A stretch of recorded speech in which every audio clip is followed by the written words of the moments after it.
getting this video started, before we get anything else, if you're liking the content, please hit the like, hit the subscribe button, tune in, there's going to be a lot more videos coming.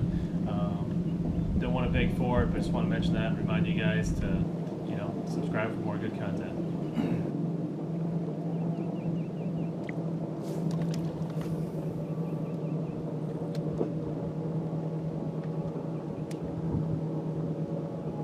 The first fish in the morning caught on a DT6 Caribbean shad, and in practice the DT6 was really good for me. I caught a lot of quality fish, checking a lot of spots, fishing on a Dobbins Champion 704 crankbait rod, 12-pound fluorocarbon. During the tournament it really didn't pan out, but I was able to catch a few fish in the morning on it, get the day started both days with the crankbait.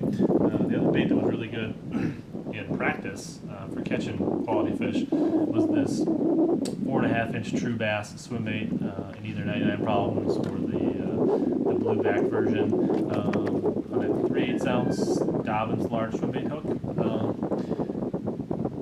Didn't really pan out in the tournament, caught some really nice drum on it, but in practice this was a really good thing for finding fish on these shallow shoals that I was fishing.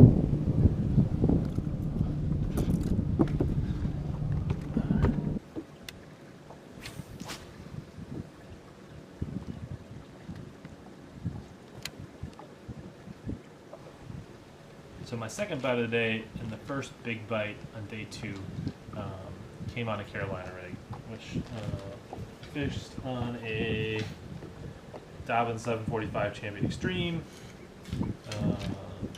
and I was using probably about a 20-inch leader, half-ounce tungsten, flipping weight as my weight. Nothing real special, your typical Carolina rig rod. But I tried to hone in on at least one of these shallow humps shoals that I thought was pretty good, where I thought there was a better concentration of fish. Trying to slow down and catch a few fish. One thing I do like fishing on a Carolina rig is this game hog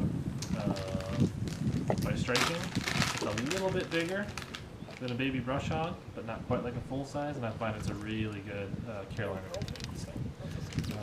So I really tried to slow down on this spot. Caught that really nice one, 5 and change.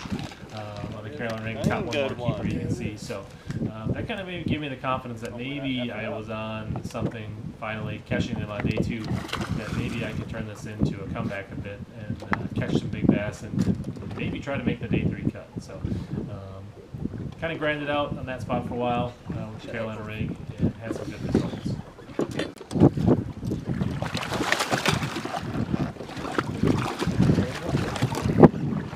Both legs there. Oh, nice.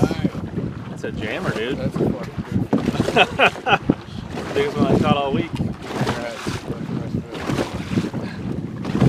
These are the kind I need. Yeah, they are. After catching one yesterday. 4 more of those. Probably need 3 more. Honestly, with the one I got, that'll be enough. Nice fish. That's like 6 plus, huh? Huh? That's a 6 pounder. I hated that too. My brother bought one of those when they first came out. I mean, if you never fish shallow, I guess you could probably get used to it, but I did not like it at all. It takes too long to turn.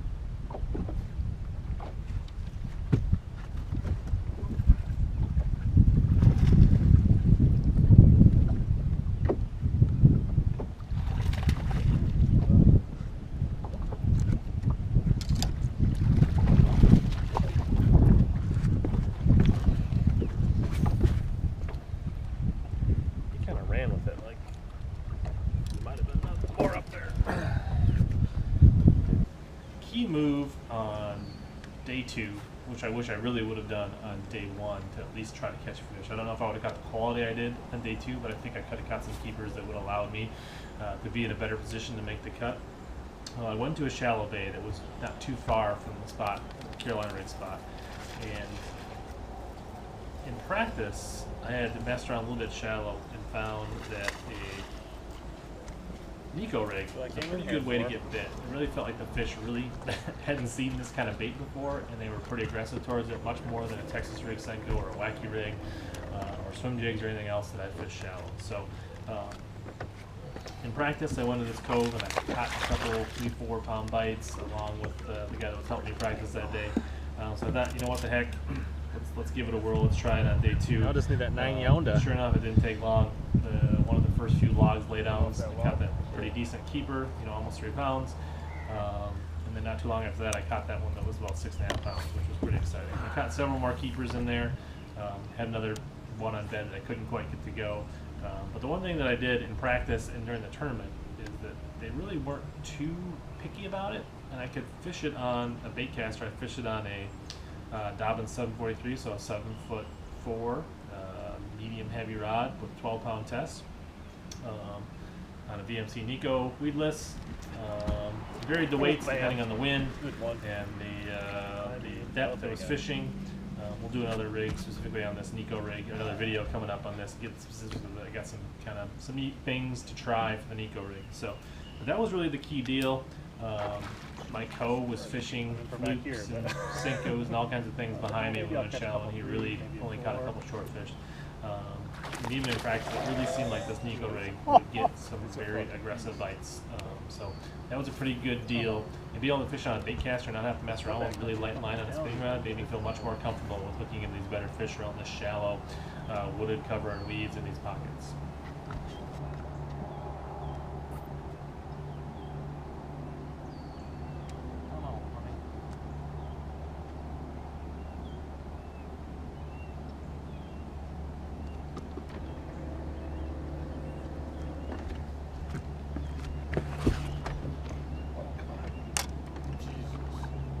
Woo-hoo-hoo! Oh! Wow. Look at that jammer.